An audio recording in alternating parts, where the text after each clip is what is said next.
And we are live.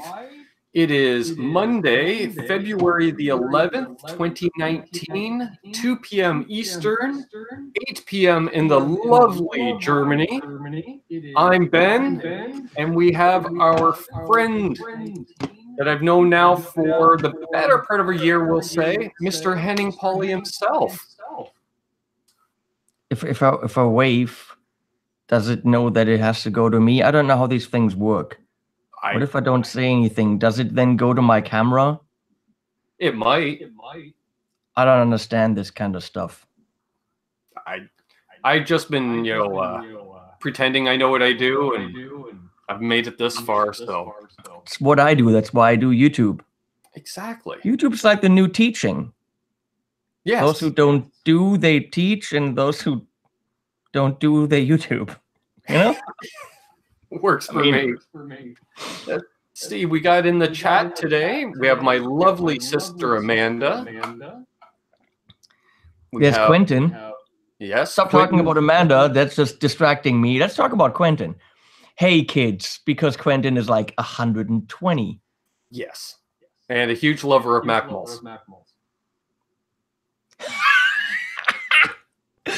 We should just have it standing right here the whole time. Actually, let's do that for Quentin, huh? Come on. Let's do that. And we also have Farmall Fanatic, Todd Flowers, John Parston, Henrik Viking, welcome, buddy.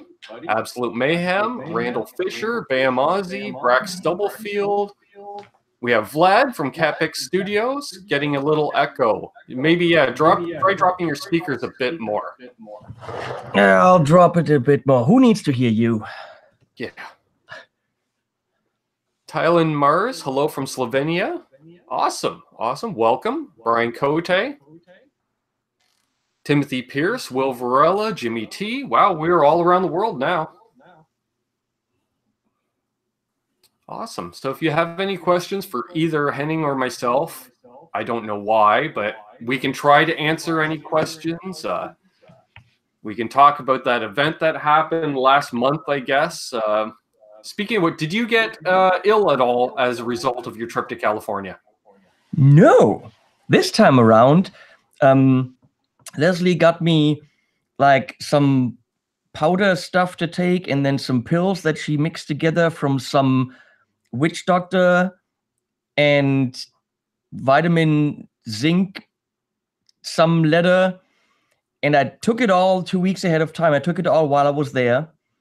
And I did only lick one guitar. I licked Robert Baker, but apparently he was okay. So I was fine. I wasn't sick there. I wasn't sick before or after, which usually happens, and everyone got freaking sick. Right. I got lucky as well. I figured I didn't take any vitamins or anything like that. I just had a steady diet of beer, and that seemed to disinfect me. Well, I don't drink, so I had my coffee in the morning. And usually I don't eat a lot during Namm because it's just go. Eating means one video less. One video less means a full day of work here at home. Right. I don't understand. I don't boom. Speaking with the mouth. I don't know how much people understand that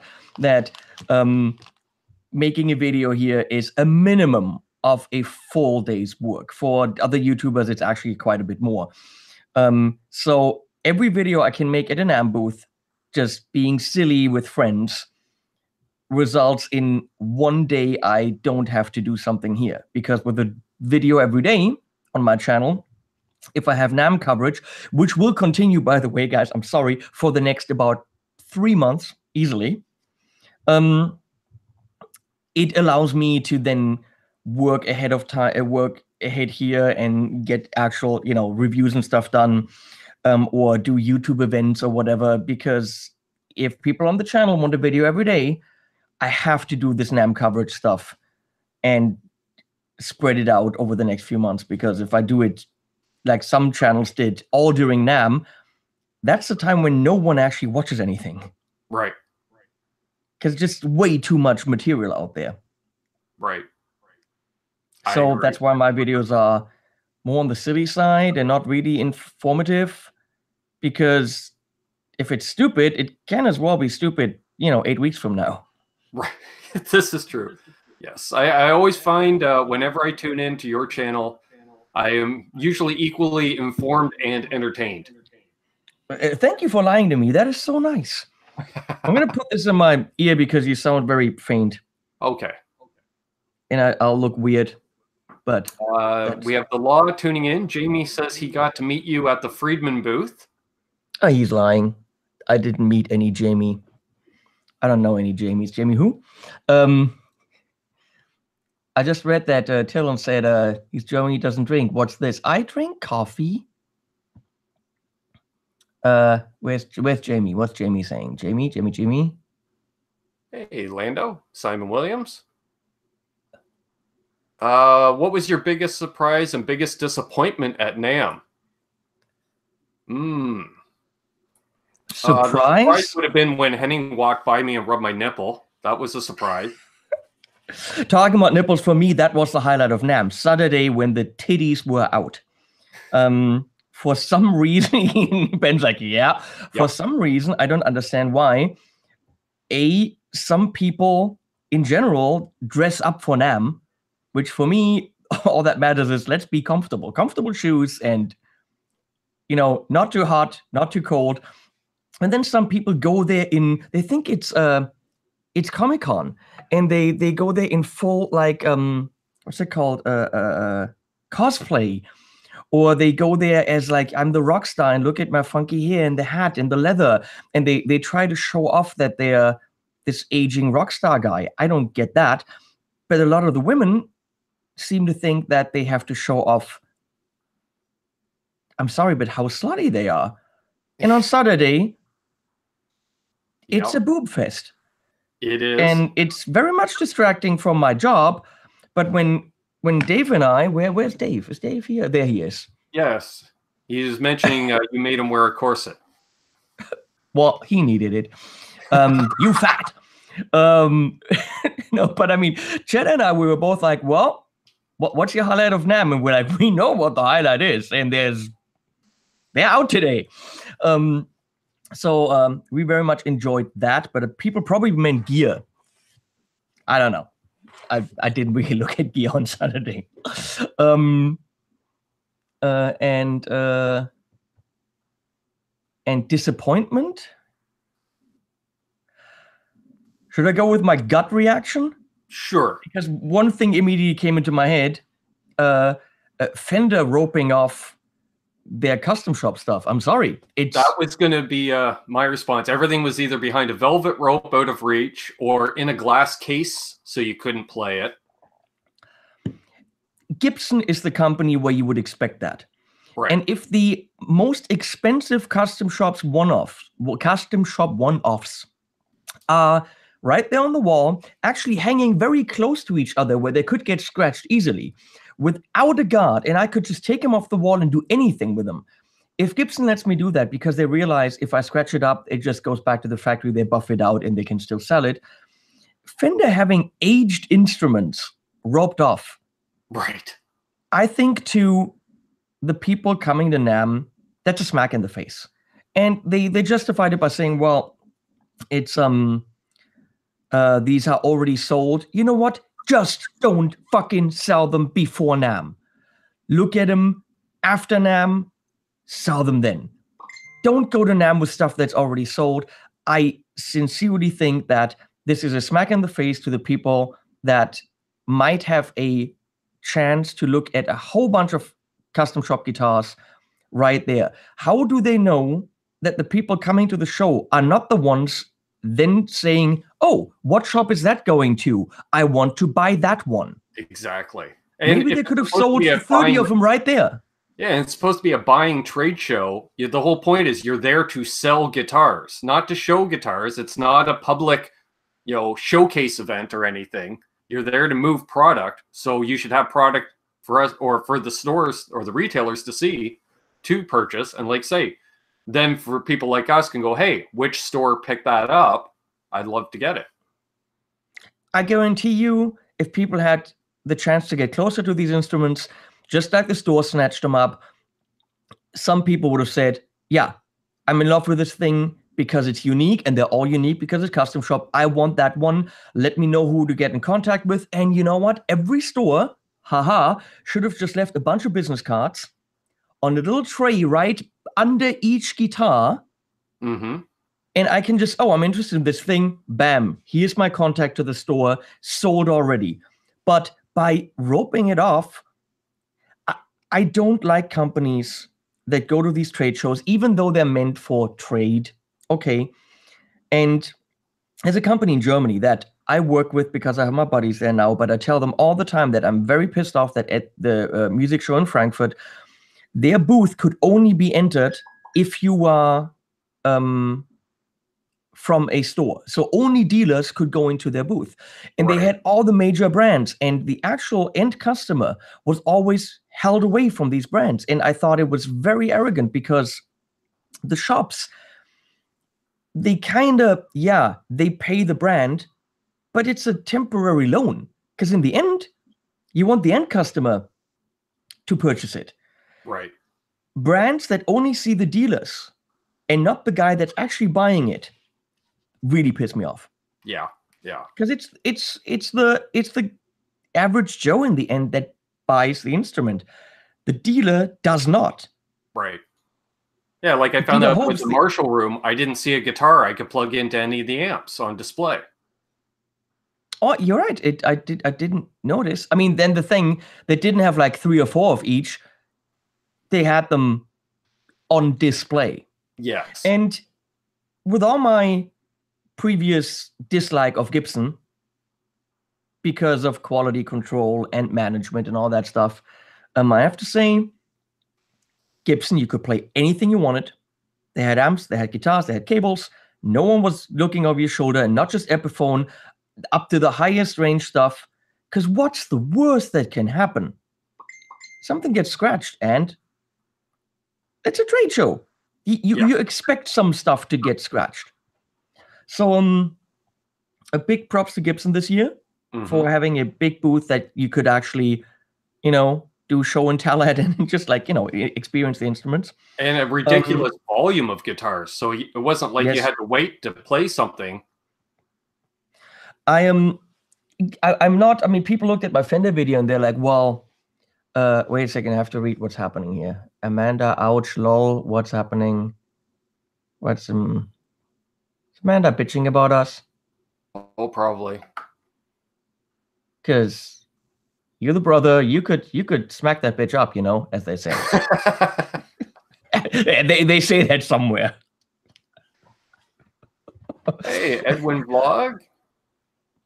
Got a bunch of people jumping in. Yeah, I'm just scrolling back. I was like, what's the backstory there?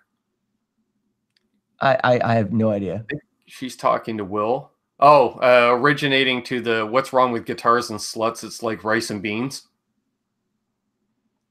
Well, as Simon said, that poor man from Fender. Well, Justin was great because in the face of this harsh criticism from me about the acoustic crappy and the roping off, he stayed cool.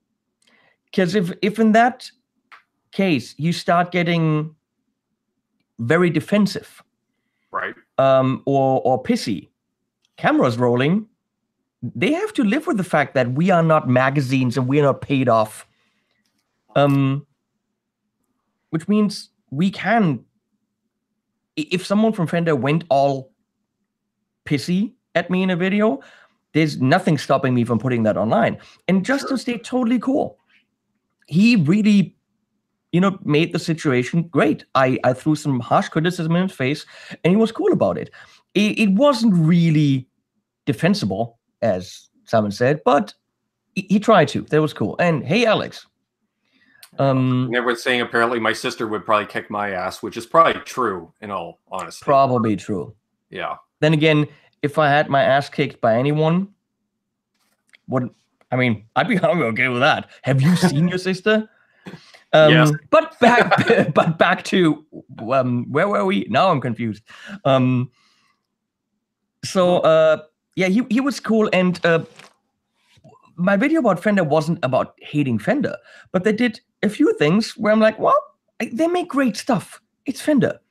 Roping off these guitars, they're not like Bugatti Veyrons or something, okay? They're broken, and most of them are scratched up anyway. That's the whole idea.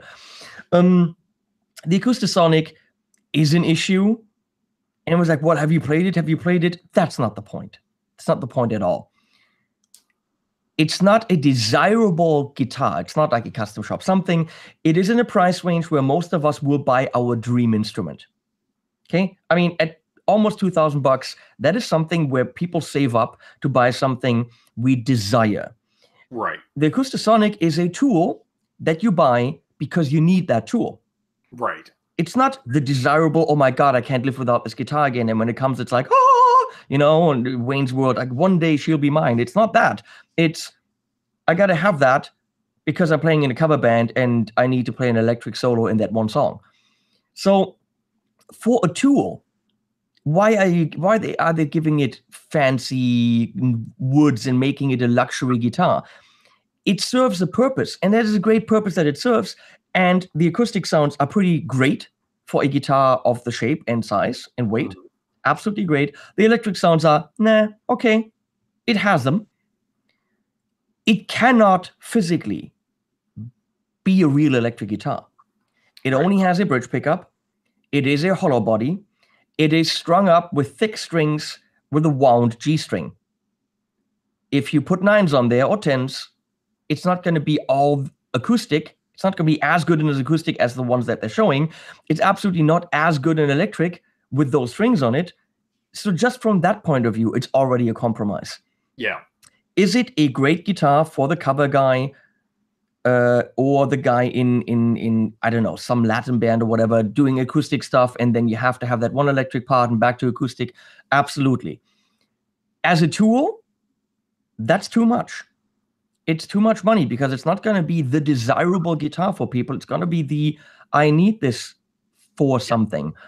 And also, it is, I think, a major oversight to only have one output on this. Every piezo guitar has 2 jacks. I don't think it should have 2 jacks. I think it should have one TRS stereo jack with a breakout cable.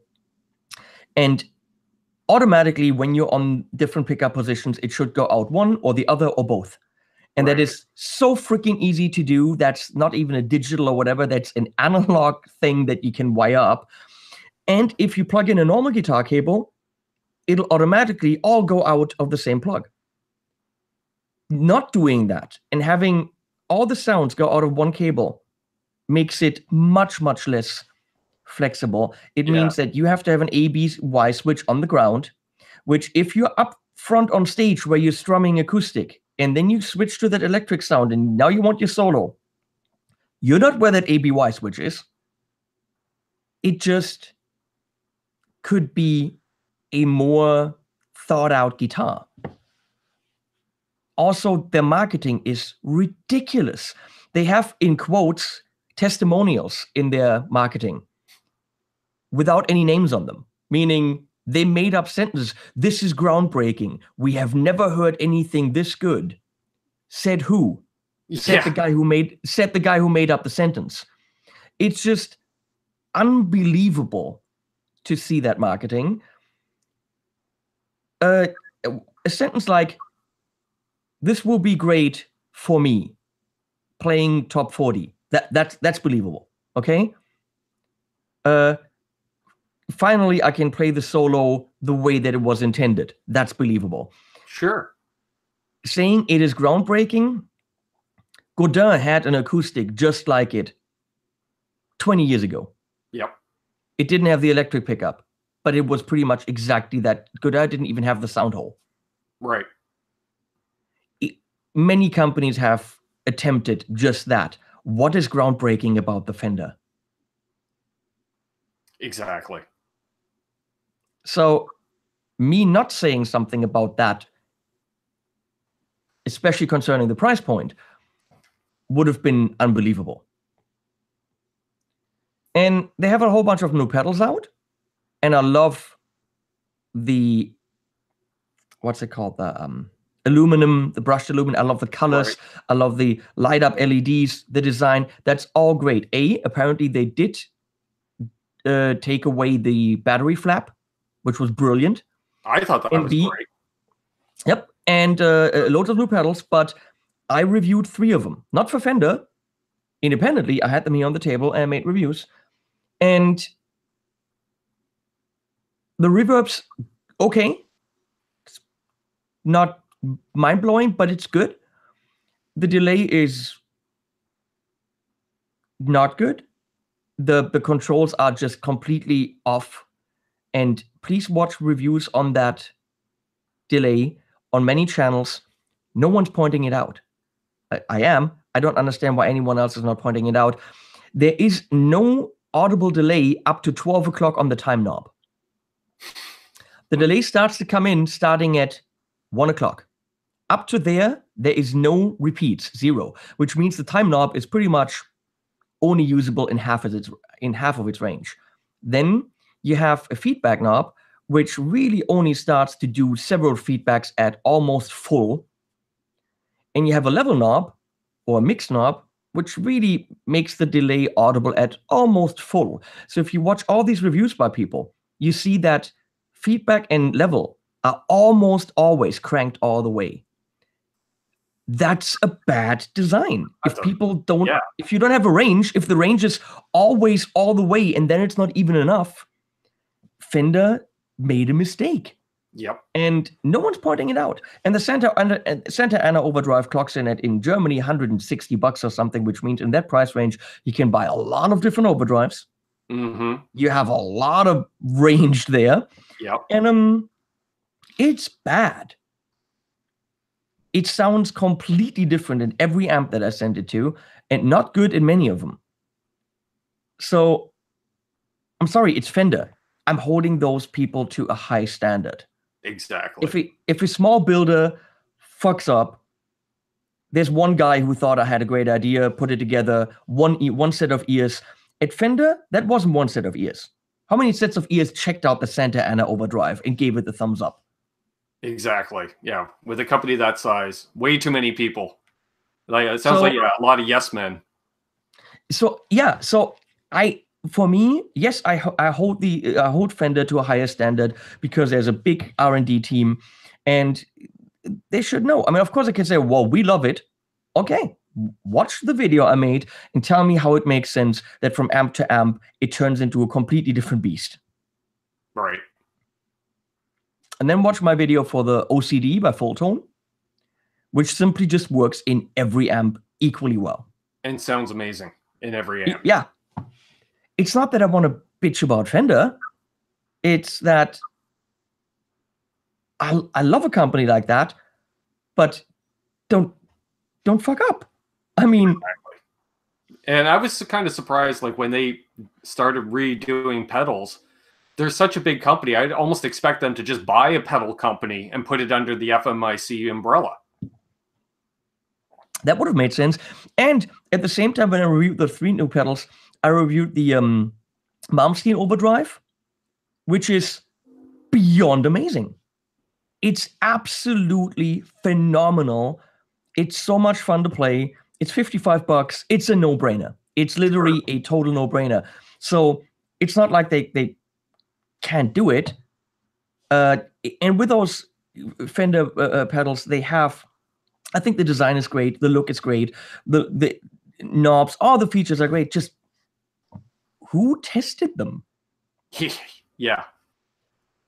Let's look at a comment here. Bam Ozzy was saying, related to Namm, it's YouTubers that tend to bring all the new gear to musicians' attention. Well, because it's fellow players that are looking at it and we're like, you know, it's like, you know what I'm into musically, and I really dig this product, so chances are you would too. Timothy Pierce is patiently waiting for your Friedman video. What? Who's saying what? Timothy Pierce says he's patiently waiting for your Friedman video. Which one of them? Good question. Amanda's saying, I love your honesty. Amanda, you say that because I say you're pretty. Okay? That's why you're saying that. Let's talk about Namm and YouTubers. What if no YouTubers were at Namm? I think, well, how would people know about what's new? They would know from magazines, and they would know that, month later, because that's how it used to be. Now, why Namm isn't reaching out to YouTubers, I don't understand. This is what really pissed me off over the years, which is why I created the YouTube events, GitCon, Tomanski at University, why I wanted to bring YouTubers together, because it's even insulting in a way. We go to Namm, they give us nothing. They don't give us an outlet to charge a battery. No one at Namm knows any of us. Right. Not an outlet, not hey, here's a locker, lock up your camera.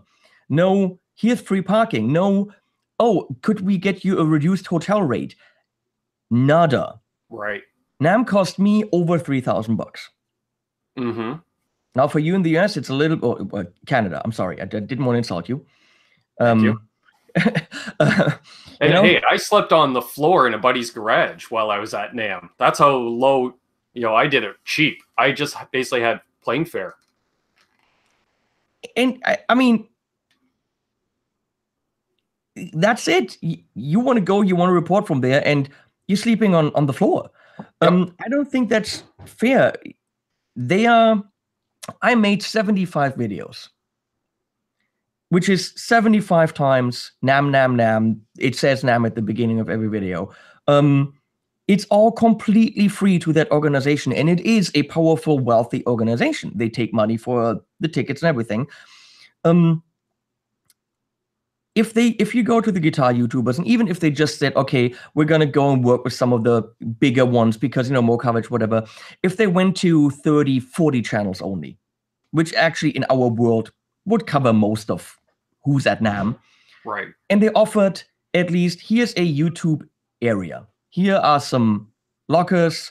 Here's coffee. Here's some outlets. Here's a guard that will watch everything, so everything is safe. Come back. That's your hub. Stretch out your legs. Get a coffee. Change the batteries.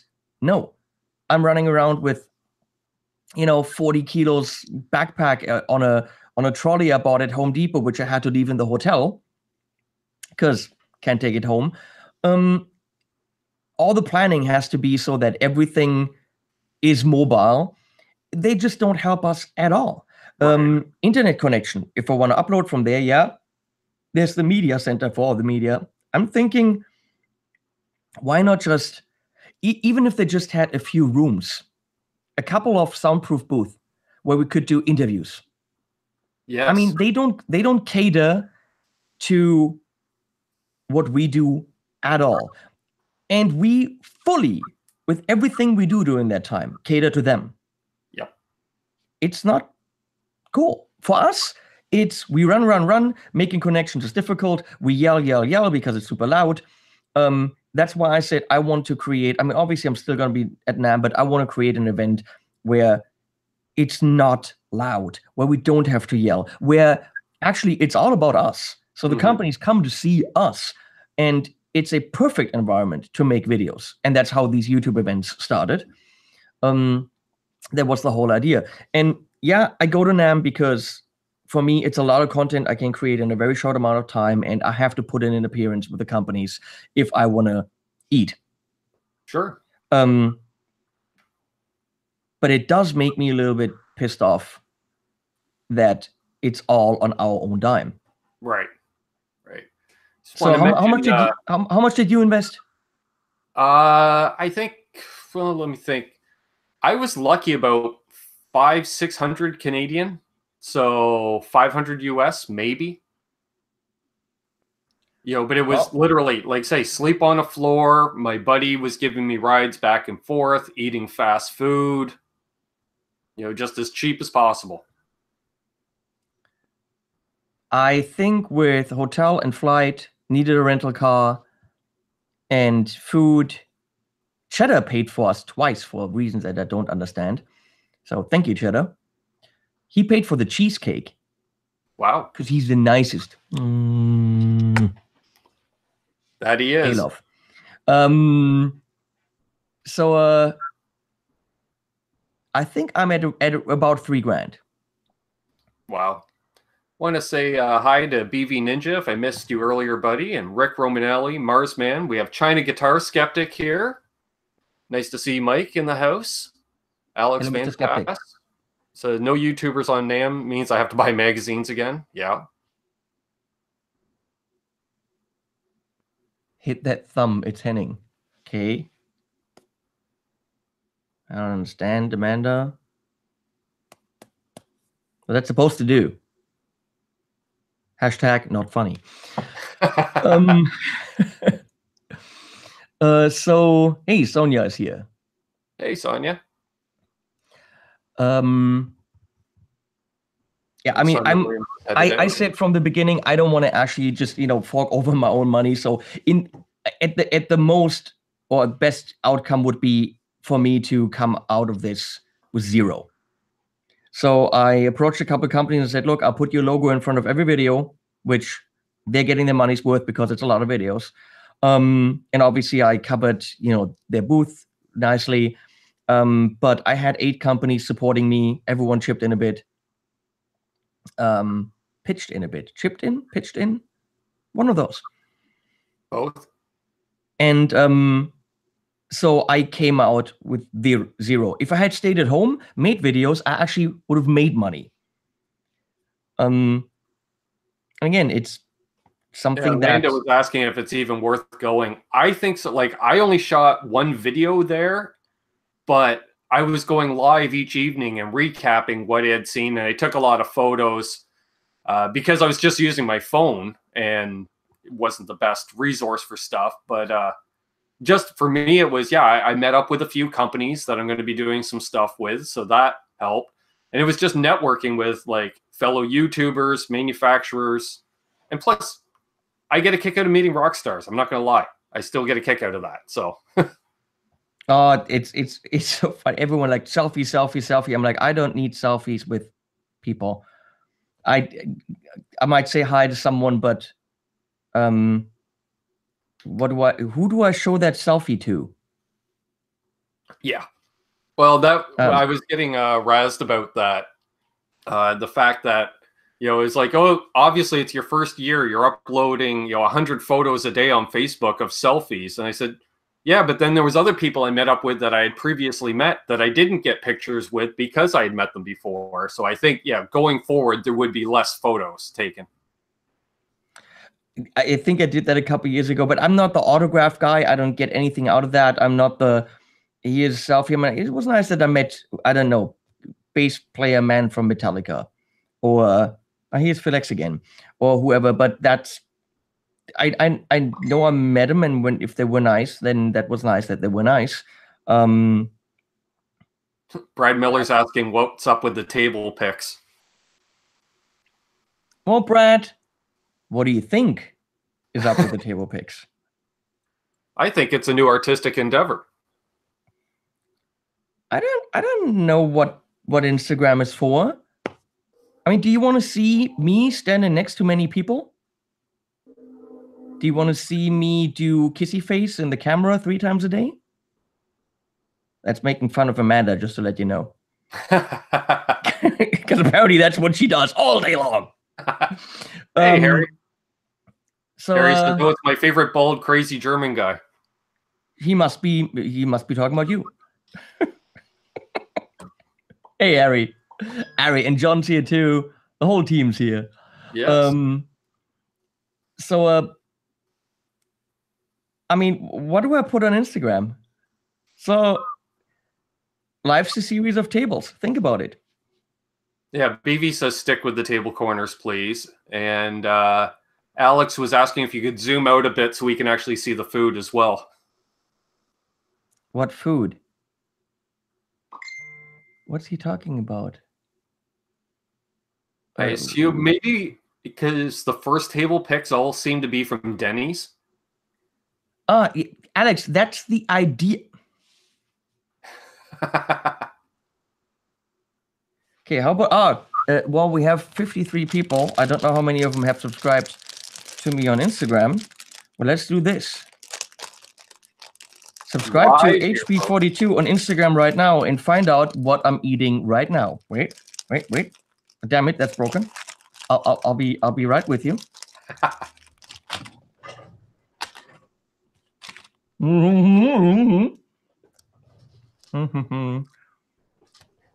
You have to join my Insta thing now. Yes, everyone follow Henning on Instagram. Because apparently it's a thing that one has to do now. Jack Clark was mentioning who buys magazines anymore. We all know the reviews are paid for. That's the thing, I think, with a lot of YouTubers, unless, most of the stuff, it's an unbiased opinion for most channels. Whoa, wait. He says the reviews are paid for. The reviews are paid for or the opinions are paid for? Big difference, because my reviews are paid for. Right. But as I say companies, that's not English. As I tell companies, you're buying my time. You're buying my reach on the channel. You're buying a shit ton of investment that I've made for gear. You're buying video production, all this. You will never buy my opinion. Right. That's just not going to happen. And I'm lucky that I work with a lot of companies that are either very afraid of that or they appreciate it because they know that A, it keeps the company honest and moving forward, and B, even if I critique something, it's only my opinion. You might like a certain tremolo type more than I do. You might be a fuzz guy. You might love the color more or whatever. But bottom line is, even though I critique things, it's moving gear. As long as I make it clear what is my opinion and what is not. If I have something where I would have to say, look, this is total shit, do not buy it, chances are I'm not making that video.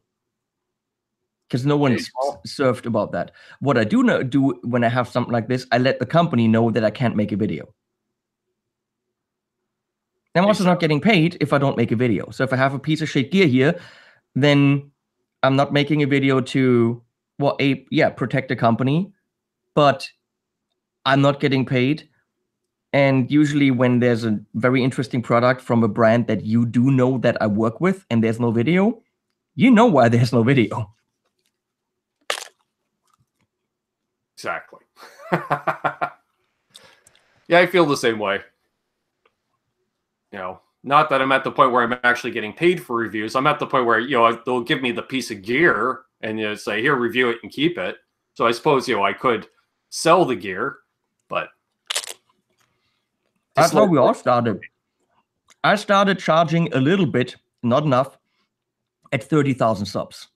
Up to that point, it was all, hey, you can keep the pedal. Yay, I can keep the pedal. Well, I can't eat the pedal, but that's why I had to have a job. Right. And it's so funny that it must be people that don't watch regularly, that some people actually think I'm some trust fund guy who buys all this stuff and then makes reviews for people for fun.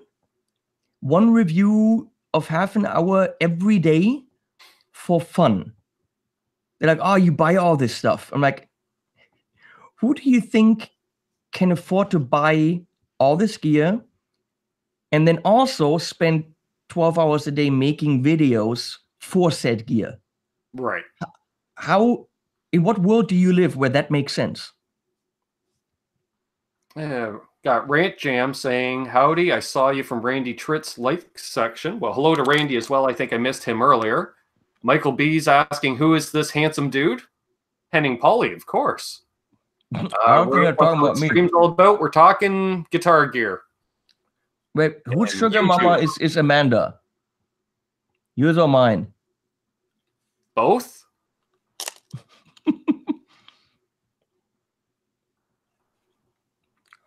I can't follow what they're talking about. Apparently, Sonia is a fuss lady.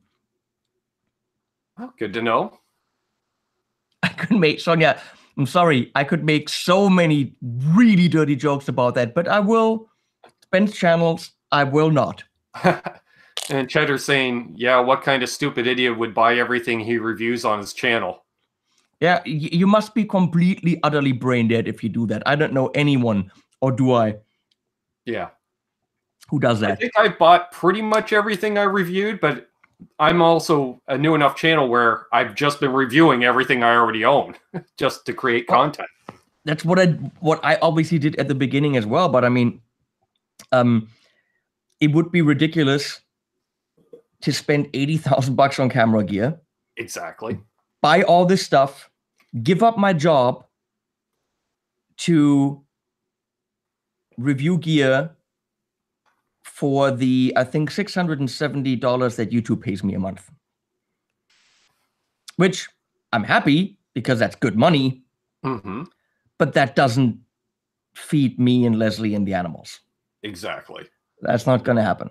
Hey, Live Satellite Studios, he says animals at the end. I suppose I could run into the other room and find a cat to show off at the end. I don't think we're there yet. Yeah. Yeah, I mean, people have to realize it's a job now for me. I do this every day, and that means weekend and holidays, and there isn't a day when I have off. Right. And I've been sitting here for days now. I haven't played guitar, maybe for 5 minutes here or there. It's not like, oh, you get to play with all the great gear. No, I've been editing videos, been trying to find out how to convert PNG logos into SVG vectors so I can do logo animations with MO2 by Motion VFX. Yay, fun stuff. But it's, of course, a great job, but I need to make sure that I can pay the bills, which means, yeah, I get paid for what I do. And people are, you're just a paid shill. If you think that, just don't watch the videos.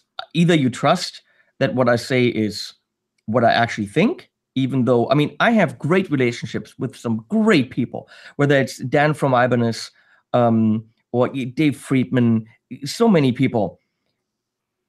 But they all know that I will bitch about stuff if they put it in front of me, and it's something that doesn't even have to be something completely wrong, but something where I'm like, well, I would have liked to have this. I'm editing a video where I was at Grover Jackson's shop, and I'm like, Grover, why does that guitar have black dots? It should have had the little Friedman dots. Would have been so much cooler. And that doesn't mean I'm telling Grover Jackson he's an idiot. It's just something that I personally would have preferred. Sure. Why would I be afraid to say that? Or not say it because I'm getting paid? Exactly. Michael B asks, what kind of pickups are in my signature Tele? Are they P90s? Yes, they are Reno Fin Ben Coombs signature P90s in the Reno Fin signature guitar. Go figure. Available at renofin.ca. And BV had a question for you, sir. What would be Henning's top 3 tips for me having started on the YouTube journey? For me as in you, or for me as in him? For you to me. As you see me as a young upstart in the YouTube community, what would be 3 pieces of advice or tips? The young is a stretch. You know that, Ben, right? Yeah. I knew it as soon as I said it. You're just like, come on. Oh, that's saying like a sexy guy, you know? It's just wrong. Okay, it's just wrong. And you're doing it, just be you. Don't turn the camera on and turn it to someone else. If you like something, say it. If you don't like something, say it. Say it with respect and say it, I think, blah, blah, blah. But I mean, just be you. I think that's the most important thing.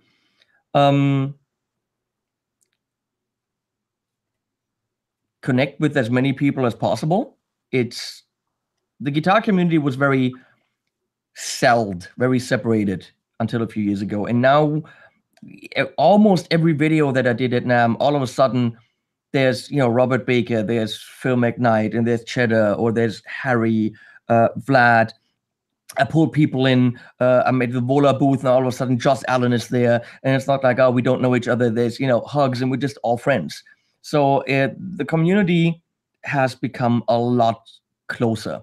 And I loved being at Ibanez at 9 o'clock in the morning and doing the video with Steve from Boston, because it was hilarious. Sure. And some people didn't like him, and those people can fuck off. Because I had a blast with my buddy. If you can't see that, wait, what was it? Yeah, fuck off. I can relate. I got to do some video with Steve, and he was actually on here last night. We did a hangout for a couple hours last night. Had a blast. He's a fun guy. Yeah. So I really just enjoy that, and you're already embracing that, connecting with people. For me, as is easily to see, easily. Oh.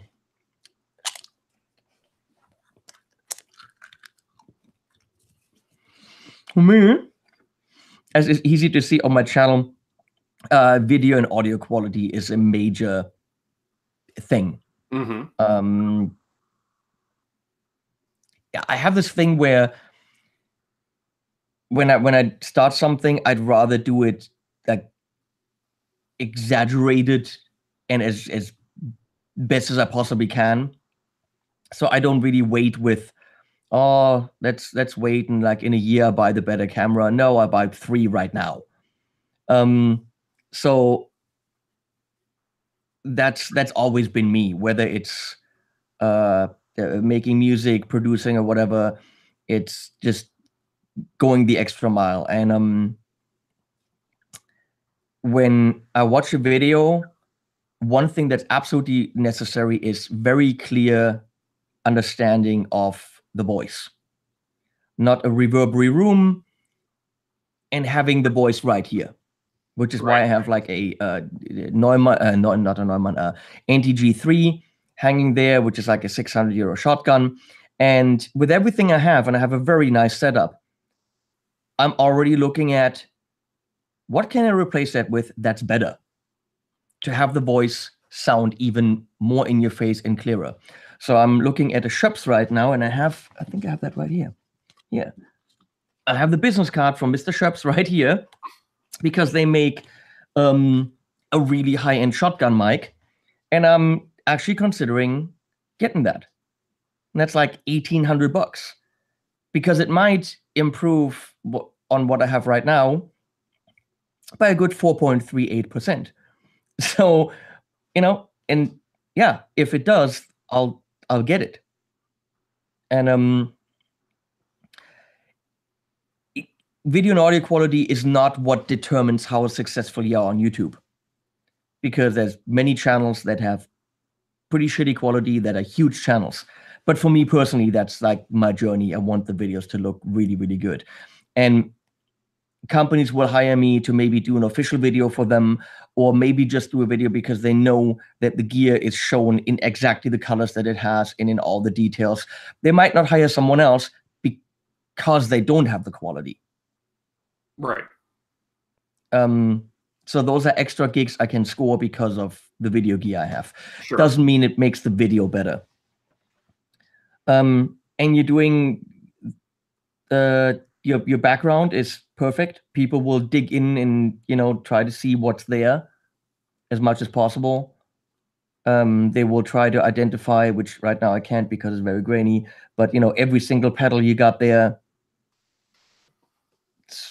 Yeah, that's the next step for the channel, is improving my internet service, so I will be clearer. But even I get a lot of support from the community. It's kind of like when I do these hangouts, they know I'm going to be blurry, and it's just like, okay, because it's the content that we're providing, the conversation. So I mean, with your face, it might be beneficial. Yeah, that's true. And see, for some reason, some people think I'm serious about that, which I don't understand. If I was serious about that, why would I possibly say that on your channel to you? Right. I mean, what kind of an ass would I be? Hey, Poo Ninja and Turtle Creativity. I was just going to say Poo is here. Yes. Who doesn't love Poo? I like Poo. He changed his name. Appraisal. Good to see you. And I think I've caught up again. Awesome. Thank you, everyone, for tuning in. This is awesome. Please leave a thumbs up if you like what we're talking about. But, you know, if you don't like it, I don't know why you're said I watching. should do a Q&A once a month, and I thought about that because it's such an easy concept. But literally, I haven't had the time because I edit. I mean, I work every day till like 8 or 9. And then Leslie comes over with the dogs, or I go to her place, and it's couch time. So for me to do that, I create too much content. I work my ass off. I remember you saying the last time you were on, you were not really interested in doing it on your channel, but you like coming on other channels and just, like, say, shoot the shit. It's not that I don't want to do it on my channel. I think it's totally fun, but I'm so focused. I'm so focused on, right now I'm looking at 1, 2, 3, 4, 5, 6 pedals and speakers, and stuff that I have to do, which means if I do those videos, I can write bills. So I'm very focused to get the Namm stuff out, then get to those videos so that I can write bills. And not because I'm like, hungry for money, but I'm hungry for food. Like I got the new Tesi pedal here. I've got a really cool new fuzz from Czech Republic, which is strange. It has 3 gain knobs, and I don't know what they do. And I've got the new, you guys might have seen this on the Instagriddle. Wait. Yeah, Elvis Band made it first time here. Nice. Welcome. Oh, yeah. It's the Gainiac Plus, I think it's called. Yeah, it says it on it. If you can read, then yeah, that's the Gainiac Plus. Right on the front of it. Love it. So that's a pedal. I mean, I've worked with Milos from when my channel was very, very small, and he makes it all by hand. That's something I'm not getting paid for, because if Milos has a new pedal and he wants to show it, I'll show his new pedal, and he puts an ugly face on there. I don't know who that is, but I'll show the pedal. And then I've got coming up that's going to be really interesting. Let me pull the cables. The Strident from Pro Analog, which is kind of a boost, but it's like you pretty much always have that on, and it's just always good. And check out the serial number, because the lower the serial number on a piece of gear, the higher you are regarded by the company, of course. Right. That's how we measure our worth as YouTubers, right? It looks like Brad Miller has a philosophical question. So if Henning doesn't do the reviews, does that mean Glenn Fricker is still wrong? Glenn's always wrong. I mean, there's just no way around that. No, he's not. He's wrong about the spider. He's right about many other things. He's wrong about a couple of other things. But I wish you guys could get to know Glenn the way I get to know him, where he is one of the sweetest human beings you could ever meet. And when you do have a disagreement about something, he'll be like, yeah, it's okay, fair enough. He'll say, fair enough. Like, which means, you fucker, I think completely the opposite. You have no idea. But he'll just be the most polite person about it. He will call me once a week. Like, hey, what's up, Glenn? I just wanted to know how you're doing. He's Canadian as fuck. That he is. He's just so freaking polite. So, I mean, he is a great guy, and he's just wrong about the spider. What can you do? Elvis Band wants a because penis on a shirt. And why isn't Henning flipping the bird available? You know Glenn would do it. Glenn would do it. There is a shirt on my Teespring store. Go onto any one of my videos, go to the Teespring store. There is a shirt that says because penis. Nice. Nice. And yes, if you're not already subscribed to Henning, which shame on you, you should be subscribing. What is wrong with you people? Why wouldn't you do that? I mean, city shirts, penis jokes, no information about gear, cats at the end. Come on. Oh, he has one. Okay, he already has one of those. He wants the bird shirt. Ah, that's just rude. We shouldn't do that. Rick Romanelli's Buying asking, the penis shirt, I want to know where you wear that and what looks you get. what's a good octave pedal for playing bass on loops? Rick Romanelli asks. Go into more detail. Loops as in when you're looping yourself? Yes. And what do you want the octave pedal to do? Go up or go down? I assume down, since he wants to mimic a bass. It's not for the bass. It's for the guitar to be a bass. Yes. See, Ben, I need the brainy Canadians to unravel these questions. Wait a second. I'll get into that. Don't forget taped Henning. Oh, trust me, I don't forget that. But then there was something else. This Chinese guy said, I unsubbed because he had some fat American nerd in his Fender Namm video. Yeah, dude, you can sub again because that nerd is history. He's never going to come back. I hate that fucker. Okay? Hit sub again, you Chinese man. That nerdy dude's never coming back. Beavy is asking what number is on your Strident, because he has one as well.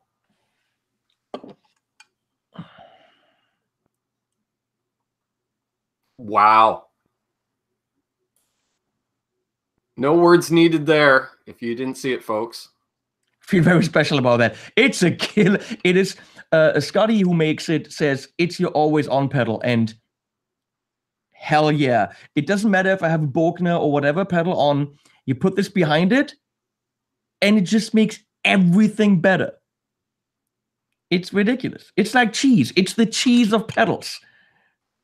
You know, cheese makes everything better. That's the cheese of pedals. It's the big cheese. But let's get into what octave pedal?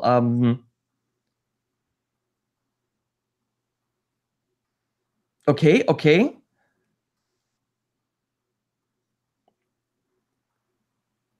If you want to go on the cheap side, since TC lowered all their prices, I think the sub and up is probably a good idea. Was something that still is not on my channel, but coming probably in a week or two, probably 3 weeks. I filmed it. Is from KMA Audio Machines, the Quick.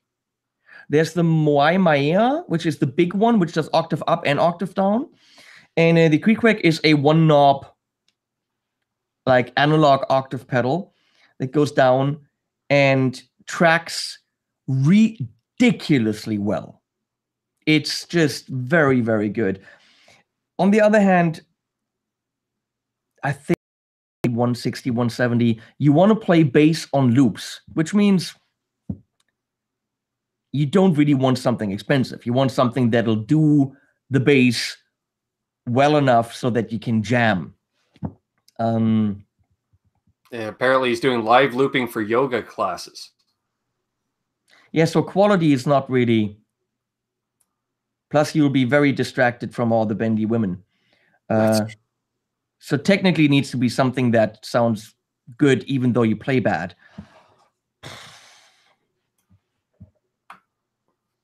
Well, if you ask me, I would actually get the Trio Plus from Digitech, if that's still a thing. Isn't Digitech dead or something? But that'll generate the bass for you, and it sounds good. And then you don't. All you have to do is strum some chords, and then check out the women or the guys. Is it an all guy yoga class? Probably there is.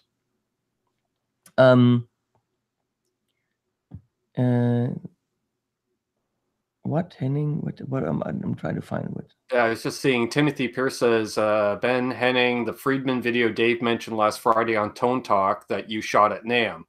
I would assume it'd be the video Henning shot at Namm. Well, that actually Dave shot it. in one of them I tried to get in the video, but I was not allowed. I repeatedly tried to get in front of the camera, but I was pushed away by Sammy Bowler and Dave Friedman. Then in one, I was thrown out of the room by Dave. And there was one in the Friedman booth where you can't understand anything, but I'll upload that anyway. Of course. I mean, it's content, come on. It's a day's video. Yeah, exactly. It's quantity, it's not quality. I haven't even edited those yet, so they're coming at some point.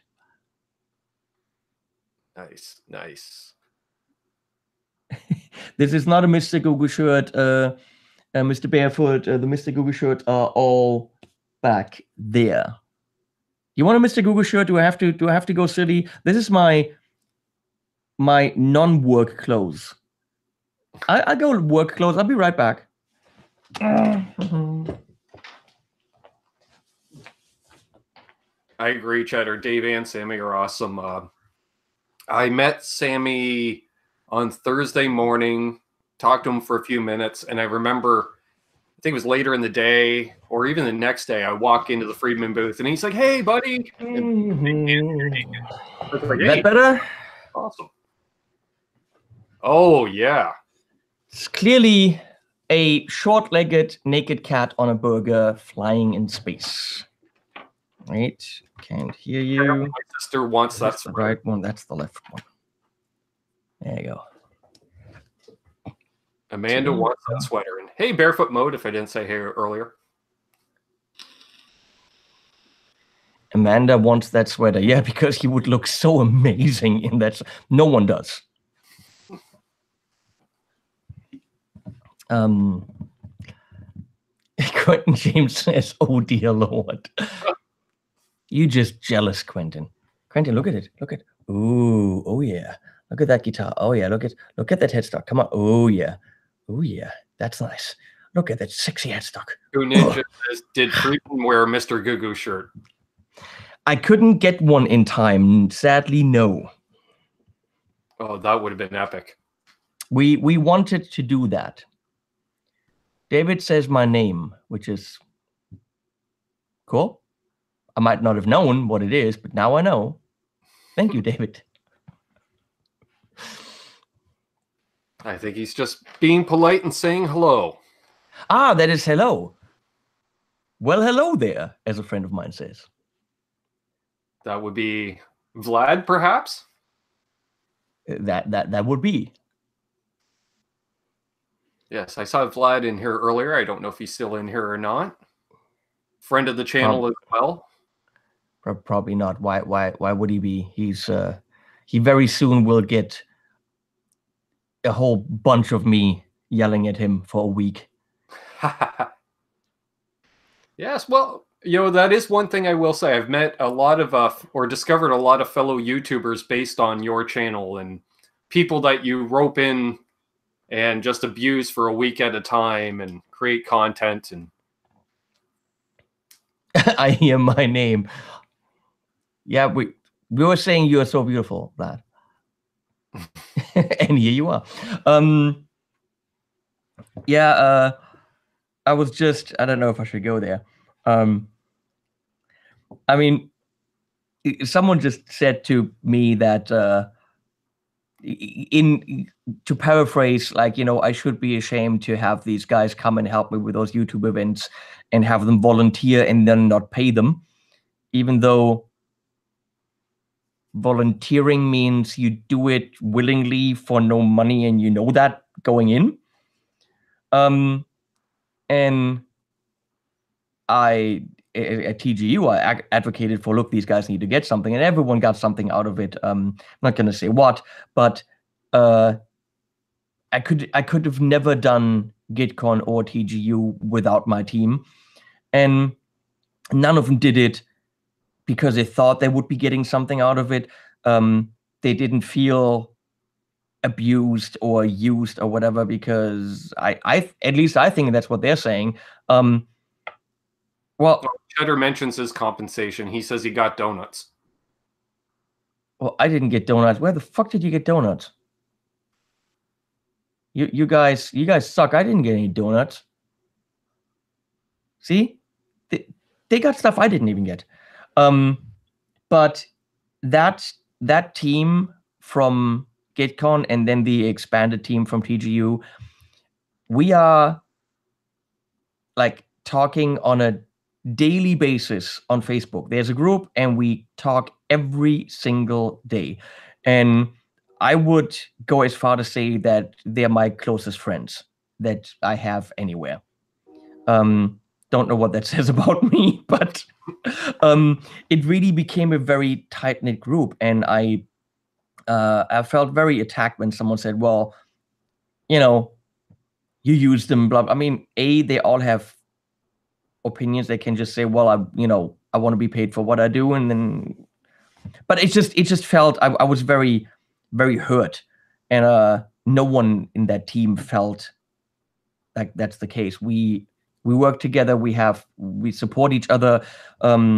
There's a lot of stuff going on behind the scenes where like a company says, hey, Henning, do you know anyone that would be good for our product? I just had that case with a monitor speaker company. They approached me and said, why is there hair everywhere? Their cat? No. They said, well, do you want to do something with us again? I said, no, I'm pretty happy with the speakers I have right now, and I can't fit more here. But I'm pretty sure I can, talk to a couple of other channels that would be interested to do something with you. And reached out to a couple of my buddies and found out who's interested and sent all that information to the company, who are very interested to work with a whole bunch of channels. And that's all stuff we do for each other. Someone knows a company that wants to do something, and then we just work with each other. Sure. Looks like there's the donuts. And Patrick, welcome, Patrick. TGU was awesome. I got a road trip out of it with my daughter. Wait a second. Then is that Caroline, or is that someone else? Because I can only think of, where do you even read that? I scrolled back a bit. Up there. And Riley, a belated happy birthday to Riley. Yesterday was their birthday. You're much better at the reading thing than I am with the words and the. Hey, Nick Thompson, new guitarist. See both of you. Sonia says she always brings cakes and donuts. Well, why aren't you here, Sonia? What the crap? We had a nice surprise on Saturday. The new singer we got for our band, she has a baking business on the side, and she brought a big tray of baked goods, all kinds of squares and pastries and stuff, and it was so good. At this point, who cares if she can sing or not, right? Pretty much.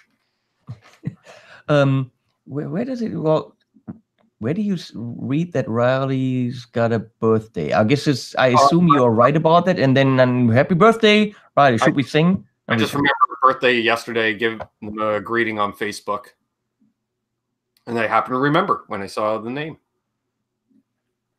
Wait. And BV is very doing. What am I doing with my real cat hair? With my palm, Riley? What? I can't follow this thing.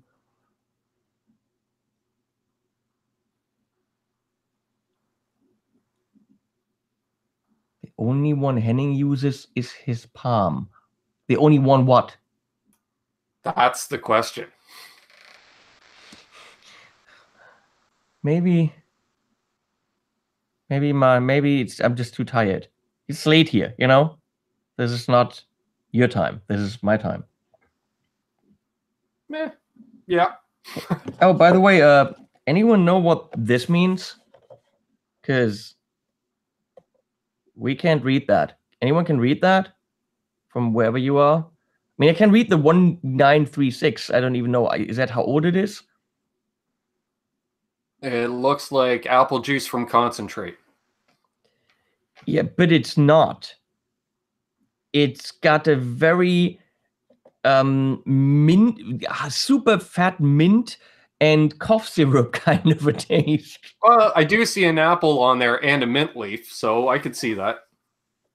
But it doesn't taste like apple at all. Well, Albus is asking an actual question. And wait, let's first go to Beatmaster. Yes, 9 p.m. is late. I'm an old fart. I go to bed at probably 10. Yeah. I'm old. So, yes, it is. Yes, Amanda, minty apple juice. What's wrong with you? It's good. No, it's not. It's actually really horrible. I have to remember to answer. Albus has asked a few times if there's an update on the Thomann multi-guitar case. The update is that someone, I guess, is talking to someone else. That's the update. Oh, let me ask you guys here.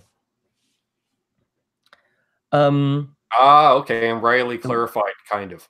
The word you're looking for is bald, not old, and word is spelled with a D, not a K. Vlad. Yeah, exactly. Let me ask you guys something. We have 51, 50. I'm gonna go with probably 48 guys and then ladies. Originally for my HP 42 signature, which is on the ground in the back. Years ago, we said we want to sell this for $349, including a gig bag. Now, it's been 3 years in the making, which means R&D cost went up. We went from the, I can never ever think of it, Purple Heart to a roasted maple neck and fretboard, which is higher in price.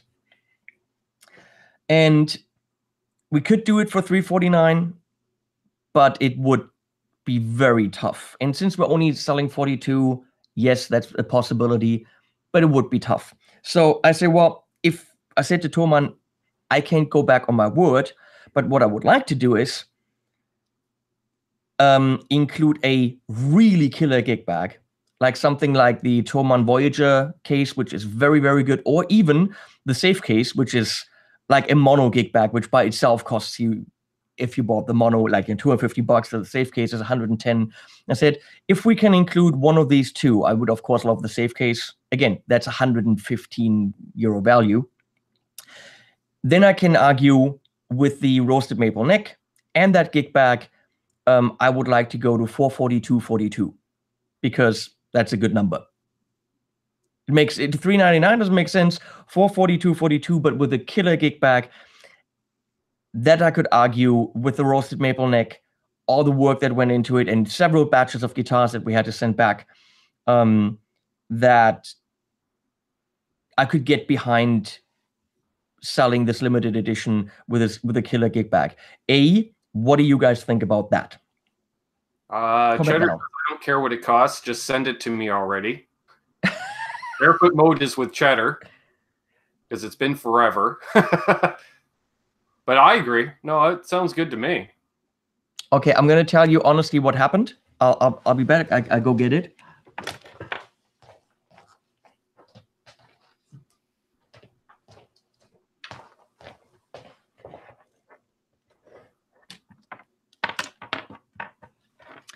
So this is one that actually was taken out of the production run. This is actually one straight from the production run.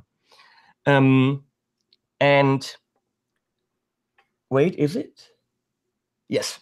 The one that the previous prototype had a string retainer here, which we're back to the string tree, which is good.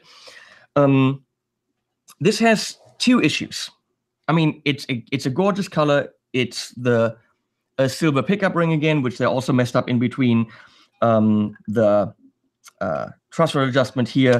It's got the push-push. It's all good, except one thing. They messed up the wiring. So instead of having phase reverse here, both of them do humbucker single coil. It's a mistake. Now, the problem is, this is one that they sent right out of the production run. So all 42 that arrived at Thomann have the faulty wiring. Thomann spent the money, and had their service team completely rewire them, which is not something you should be paying for. But again, that's something that delayed the whole process. On the previous factory, what they did on the fingers, on the Hitchhiker logo, they actually had a line going through because they just went with the CNC and, you know, cut it this way. If you can see here, this is actually much better. And there is no line, anything. So this is really nicely done. Look at that grain on that fretboard. That's something you get for thousands of euro, not for, you know, what we want for it. Look at this. Yeah, that's ridiculous. So if you guys, any of you who know this guitar, do you notice anything? Anyone point out what's wrong on the headstock there? Did it always have locking tuners? They always had locking tuners. I'm waiting for someone to point it out. Exactly. Pooh Ninja got it. There's supposed to be the paw print of Congo, that my dog that died, right here. Oh, okay. And the factory forgot it. So they sent stickers that have to be applied.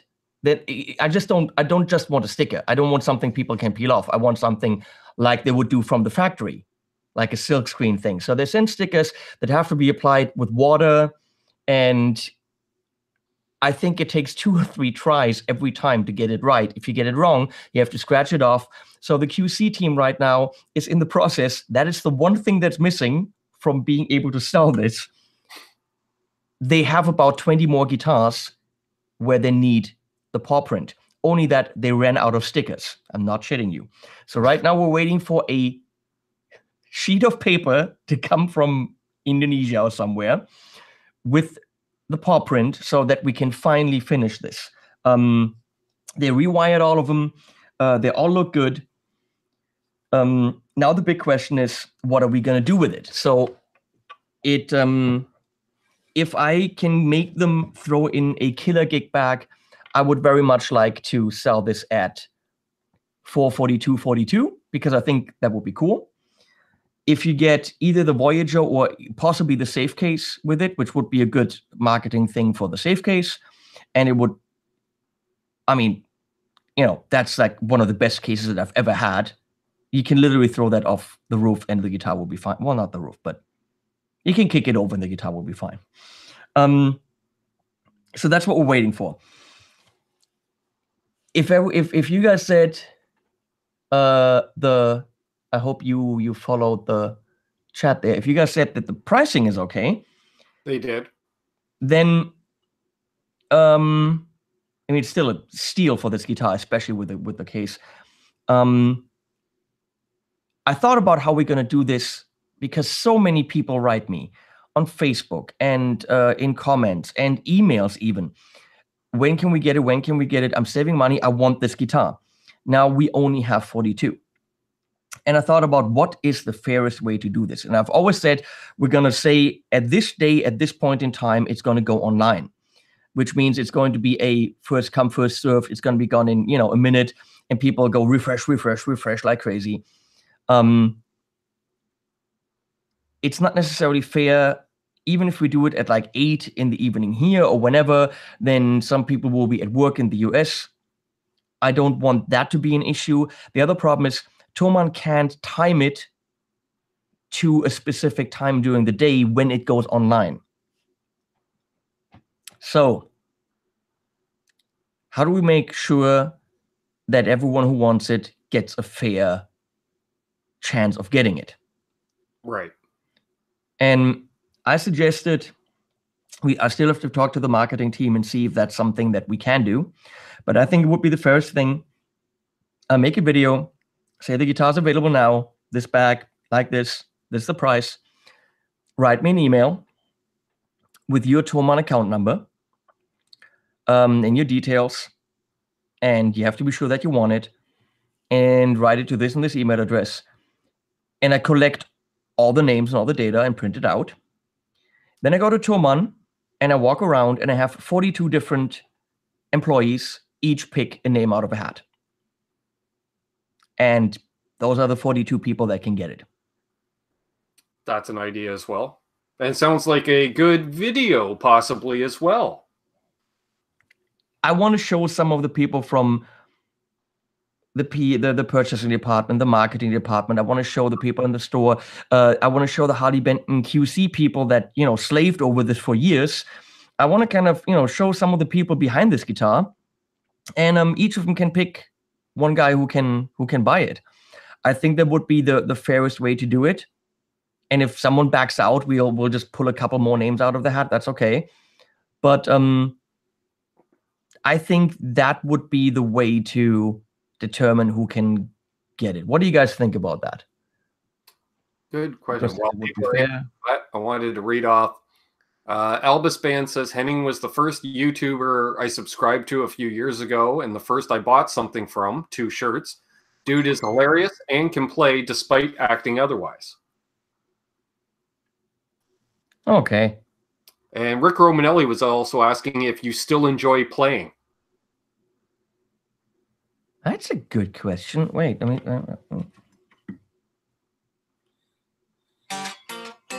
yeah, it's fun. It's good stuff. I like it. Yeah, I do. I just learned this really cool riff from that thing.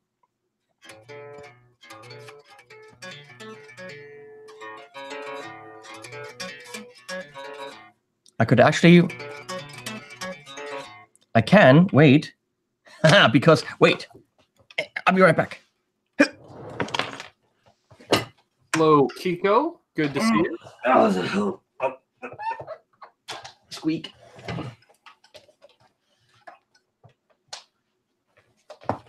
I just met Andy Wood at that place with the people. Oh, wait, I have to plug all this stuff in. Hey, Fred. Good to see you. And here's my apple juice. Let's go away. And this is... I'll be right with you. This is out. Spice of life.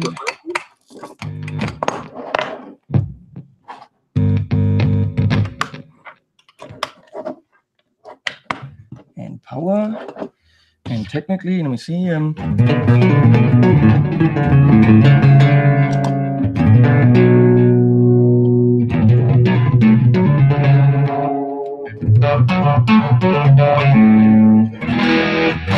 It's even a tune, almost. We probably should go all the way in tune. Ooh, yeah. I'll be right with you. Quite all right. Quite all right. Yeah, I'll mention Patrick's idea. By the way, if you're talking to me, Ben, can't hear you. You talk to your people. I'm tuning. I am vaping And today. now we're gonna make sure that combination of strawberry, banana, and Swedish berry flavored Is juices mixed together. Where's the wrong side? So somebody was saying that you should only sell like 37 of those guitars, and the last 5 should be put up for auction to support the animals at the end. We have something planned with something I can't talk about. Possibly, maybe.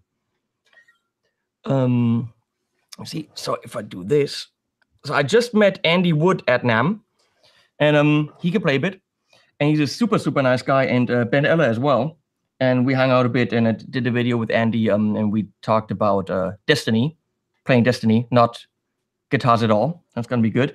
But I listened to Junktown, Andy's solo album, and it's really cool. And Andy and Ben just did a video on 2 of the parts. So I just learned these, and they were super fun to learn. And yeah, I did really enjoy that.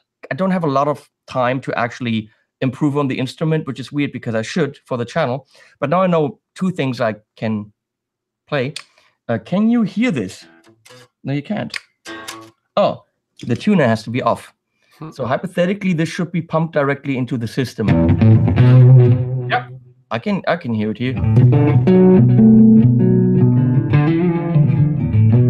Is that too loud? No, that's fine. Let me know, people.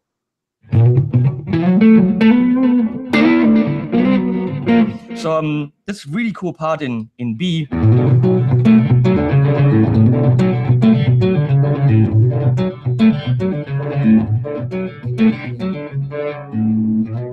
So that's really cool. Check that out on Ben Eller's channel. It's called Forgotten Secrets. Really cool hybrid picking with the D string. And there was this arpeggio in there, which is really cool, with lots of slides. And that was totally fun to learn. Let me see. That's way too loud.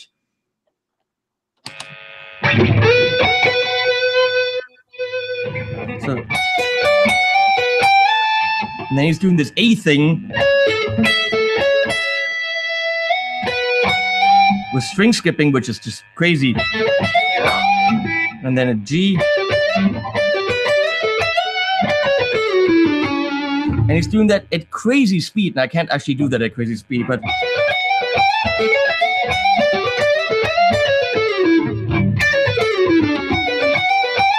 Ah! Ah!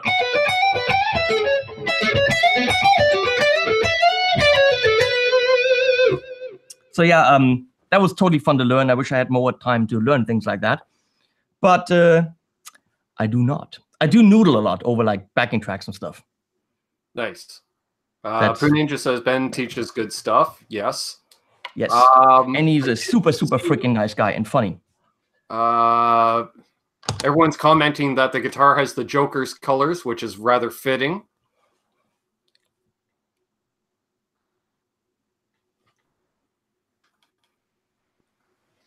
Albus says, after 30 years, I can't hybrid for shit. Yeah, neither can I. I'm trying, though. It's very easy. You just take this right here. Can you see this? Okay. And then you just pluck the string. Do an octave. Do index and pinky. Instead of doing the alternate, just do.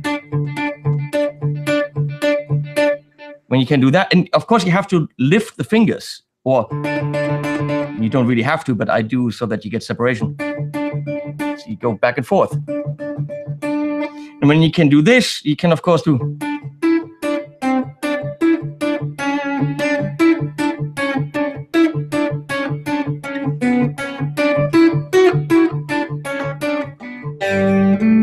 So when you can do that, then you can do it.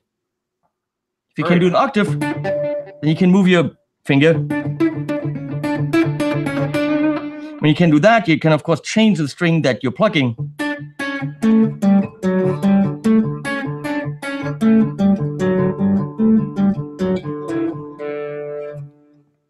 There's no magic to that.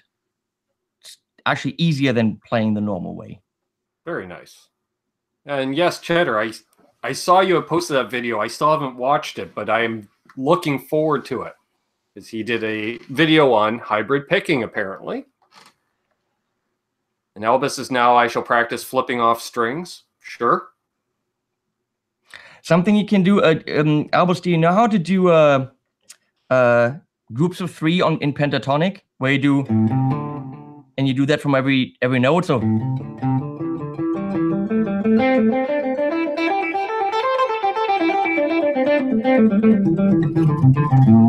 When you know how to do this, try to do it with hybrid picking. So you hammer on the E string, and you pluck the next string. So between E and A right now, I'm doing picking and plucking. So you're doing something that's familiar, but you're hybrid picking.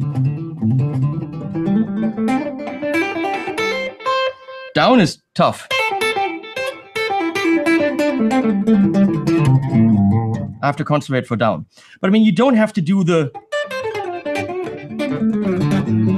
country stuff immediately. That's why. Just play stuff that you already know. Again, groups of 3 or groups of 4.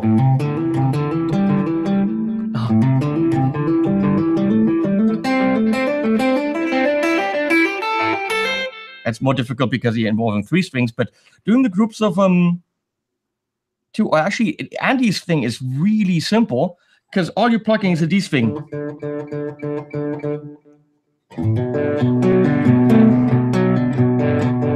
All that's happening is you're doing D string and that fretted B right here.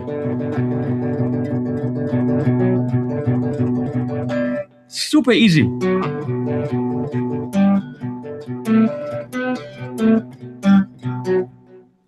So if you try to play that,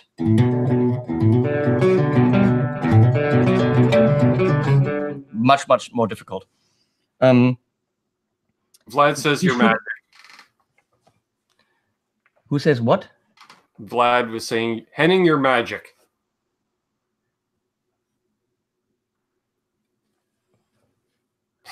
Actually, it's literally very simple. There are some things that where hybrid picking gets more difficult, which is when you do two fingers, when you do the banjo technique.